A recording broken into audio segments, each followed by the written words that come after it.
What's the meaning of commandant?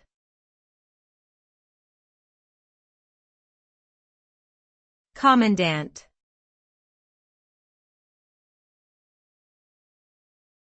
Commandant.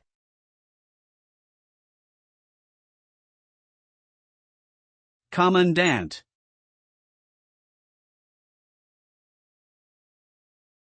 Commandant.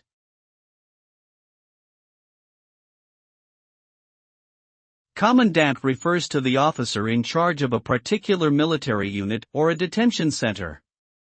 The term is commonly used in both military and civilian contexts and usually denotes the highest-ranking officer or official responsible for overseeing operations.